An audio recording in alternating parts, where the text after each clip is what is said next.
So welcome to all of you in the defence classes. तो आज हम आपके लिए लेकर आए हैं एलिप्स का पार्ट 2, जो कि एग्जाम के लिए बहुत इंपॉर्टेंट है। यहाँ पर हम सीखेंगे कि एलिप्स में टेंजेंट का इक्वेशन क्या होगा, नॉर्मल का इक्वेशन क्या होगा, और एग्जाम में किस टाइप के क्वेश्चन आपसे पूछे जाते हैं। अगर इससे पहले आपने पार्ट 1 नहीं देखा है तो पहले पार्ट 1 को देखिए। वहां से जितने बेसिक कॉन्सेप्ट थे हमने बता दिए थे कि एलिप्स में कितने टाइप के क्वेश्चन आपको बनते हैं और उन सभी क्वेश्चंस को आप कितने आसानी से फार्मूले याद है तो कैसे करेंगे, कैसे एलिप्स को पहचानेंगे कि कौन सा फार्मूला लगाना है।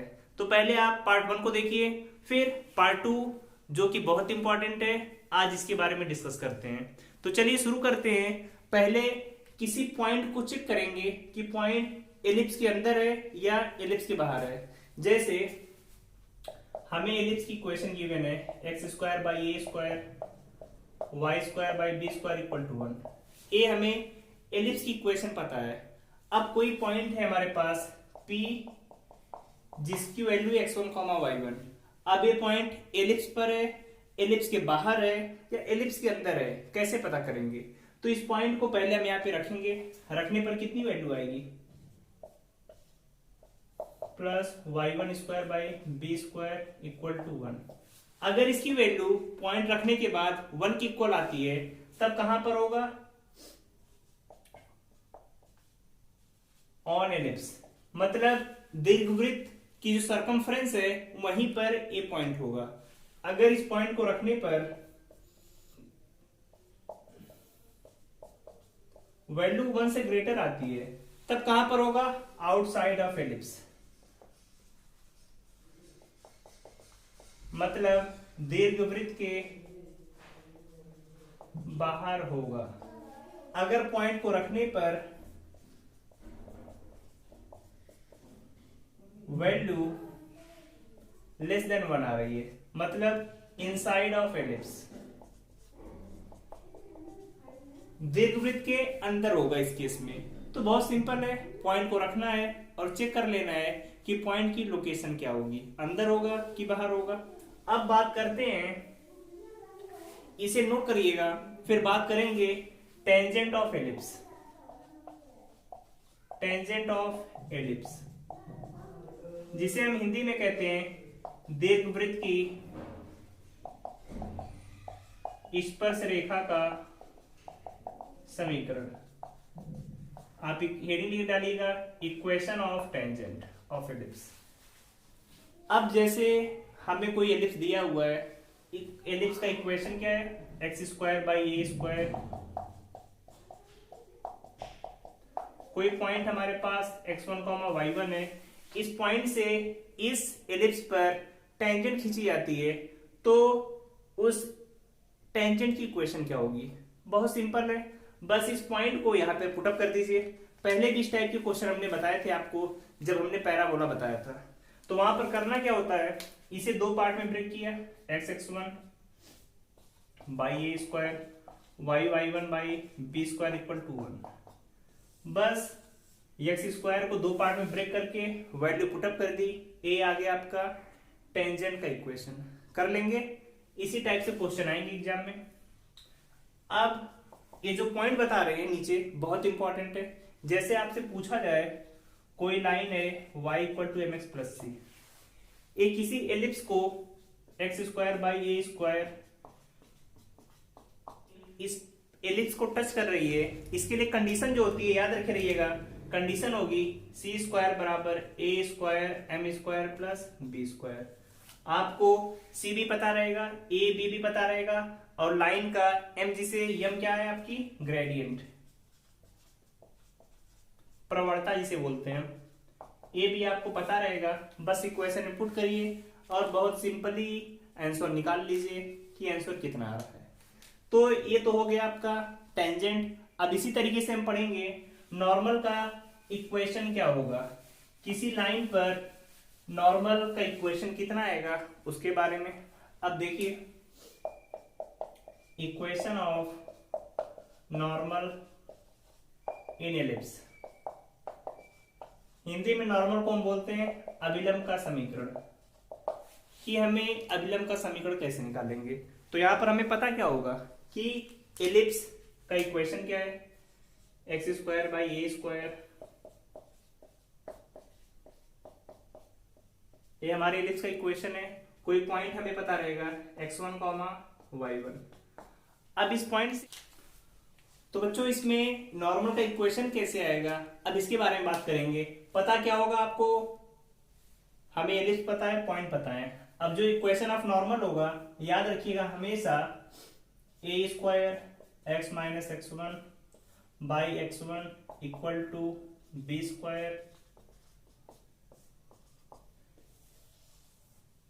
बस इस पॉइंट में आपको वैल्यू पुटअप करनी है और वैल्यू पुटअप करके आप निकाल लेंगे x1 y1।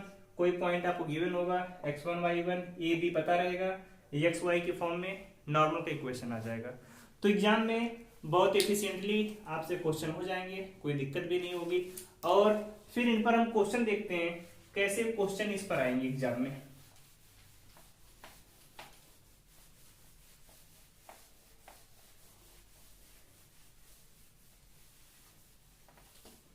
पहले जैसे एक क्वेश्चन आपको दिया हमने कि कोई एलिप्स है x square by 16 plus y square by 25 equal to 1।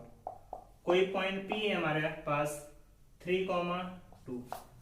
अब इस पॉइंट से इस पे नॉर्मल और टेंजेंट खींचा जा रहा है। तो टेंजेंट और नॉर्मल का इक्वेशन क्या होगा, इसके बारे में हमें पता करना है। तो पहले आते हैं टेंजेंट पे। टेंजेंट का फार्मूला आपने क्या पढ़ा है, x x one by A square plus y y one by b square equal to 1। अब x1 की वैल्यू कितनी यहाँ पे 3, तो x 3 by A square 16 2 into y 3x by 16 plus 2y by 25 equal to 1। ये आ गया टेंजेंट का equation. ऐसे ही नॉर्मल पूछा जाएगा तो नॉर्मल के बारे में निकाल लेंगे। तो इसी टाइप से क्वेश्चन एग्जाम में आते हैं, बस फार्मूला आपको पता होना चाहिए। अब इनके बाद एग्जाम में इन पर बेस्ड क्वेश्चन कैसे आते हैं उसके बारे में हम देखेंगे। तो चलिए कुछ बच्चों यहाँ पर 4 क्वेश्चन गिवन है। ऐसे ही क्वेश्चन आपसे एग्जाम में आते हैं और आपसे पूछा जाता है फोकस निकालिए, डायरेक्ट्रिक्स निकालिए और कंडीशन आपको गिवन होंगी। तो चलिए पहले इन क्वेश्चंस को समझते हैं। जो यूपी बोर्ड के बच्चे हैं जिन्हें क्वेश्चन नहीं समझ में आ रहा है तो क्वेश्चन को हम बता देंगे क्या इसमें पूछा जा रहा है। तो पहले आप डाटा को नोट करिए। पहले क्वेश्चन में दिया है 25 x square 9 y square equal to 225। इसमें पूछा गया है फोकस निकालिए। फोकस का मतलब नाभिया। तो पहले इसे स्टैंडर्ड फॉर्म में बदलेंगे, कैसे 225 से डिवाइड कर देंगे तो x square by 9 y square by 25 equal to 1। अब ए स्क्वायर की वैल्यू 9, बी स्क्वायर की वैल्यू 25, मतलब ए की वैल्यू बी से छोटी है। और इस कंडीशन में फोकस का कोऑर्डिनेट क्या था, याद होगा सभी को। जो फोकस या नाभियां होती हैं, फोकस कोऑर्डिनेट था 0, प्लस माइनस बी। बी तो पता है लेकिन ई नहीं पता। और ई का तरीका क्या था, √1 minus a square by b square. तो 1 माइनस ए स्क्वायर कितना आएगा 9, बी स्क्वायर 25, तो √16 बाई 25 मतलब 4/5। और बताया था एलिप्स में एसेंट्रिसिटी हमेशा 1 से कम आती है, तो 4/5 1 से कम है। अब 0, प्लस माइनस बी की वैल्यू 5, ई की वैल्यू कितनी है 4/5, 5 से कट जाएगा 0, प्लस माइनस 4। और यही तो ऑप्शन यहाँ पे लिखा है कि फोकस कितना आएगा 0, प्लस माइनस 4। तो एग्जाम में इस टाइप के क्वेश्चन कर लेंगे, बस फार्मूला याद होना चाहिए आपको। अब इसके बाद आते हैं सेकंड क्वेश्चन पे। सेकंड क्वेश्चन में क्या पूछा गया है, इसमें भी आपसे फोकस ही पूछा है और इक्वेशन गिवन है। तो इसका आंसर बताइएगा सभी। 144 169 इक्वल टू 1। तो यहां पे दिख रहा है ए स्क्वायर की वैल्यू 144, बी स्क्वायर 169। तो मतलब एलिप्स का कौन सा टाइप है, सेकंड टाइप है कि ए की वैल्यू बी से छोटी है। इसमें भी फोकस, तो पहले ए निकालिए। ए स्क्वायर कितना है 144, बी स्क्वायर 169, माइनस करेंगे √25/169, तो 5/13। अब वही होगा 0 comma plus minus b, focus b की वैल्यू 13, e की value 5/13, cancel 0 comma plus minus 5। यही तो आंसर आपको दिया है कि कितना है 0 comma plus minus 5, option number C. Third question को ध्यान से पढ़िए, बहुत ही शानदार क्वेश्चन है और एग्जाम के लिए बहुत ही इंपॉर्टेंट है। क्या दिया है, if latus rectum of ellipse, मतलब दीर्घवृत्त के नाभिलंब की लंबाई 1/3 ऑफ मेजर एक्सिस, की नाभिलंब की लंबाई दीर्घ से 1/3 है, तो इसेंट्रिसिटी निकालिए। बहुत आसानी से करेंगे, जो कहा जा रहा है उसे नोट करिए। लेटस रेक्टम का मतलब 2b² बटे, कभी किसी क्वेश्चन में अगर नहीं दिया है कि a बड़ा है कि b बड़ा है, तो हमेशा a मानकर चलना होगा कि a की वैल्यू b से बड़ी है और उसी के लिए फार्मूला लगाना है। लेटस रेक्टम का फार्मूला नोट किया, 1/3 of major axis. Major axis कितना होता है आपका 2a, और उसका कितना है 1/3, तो 2 से 2 कट जाएगा, b²/a² की वैल्यू कितनी आ जाएगी 1/3, और इसेंट्रिसिटी का फार्मूला 1 माइनस b²/a², तो 1 माइनस 1/3 वैल्यू आ गई √2/3। यही तो वैल्यू यहाँ पे लिखी है √2/3। बस कंडीशन को फॉलो करना है और एक ही स्टेप में आंसर आ जाता है। फोर्थ क्वेश्चन ही ऐसा है, इसमें भी निकालिए। इस क्वेश्चन में भी इसेंट्रिसिटी ही पूछा है, लेकिन कंडीशन अलग दिया है।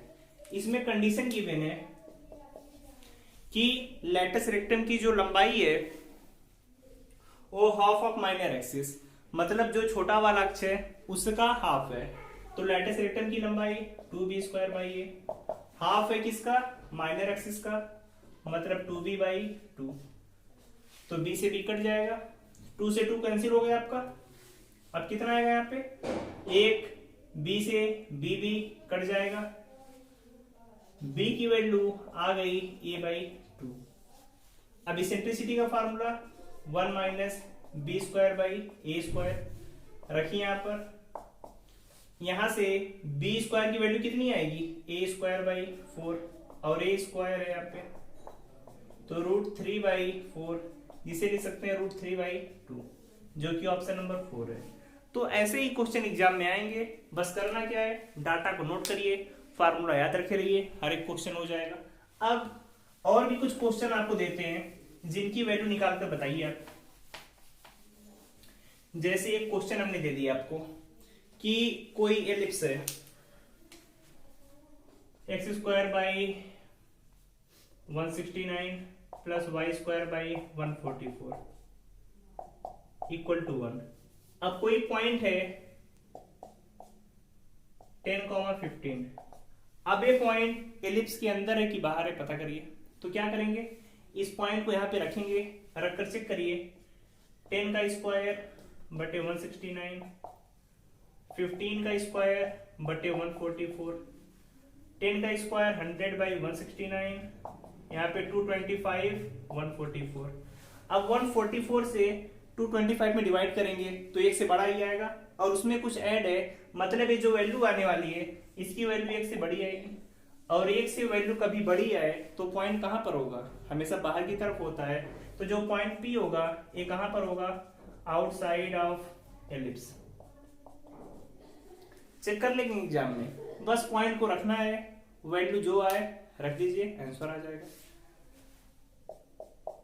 इसी तरीके से कभी कभी हमें इक्वेशन के फॉर्म में क्वेश्चन गिवन होता है, जैसे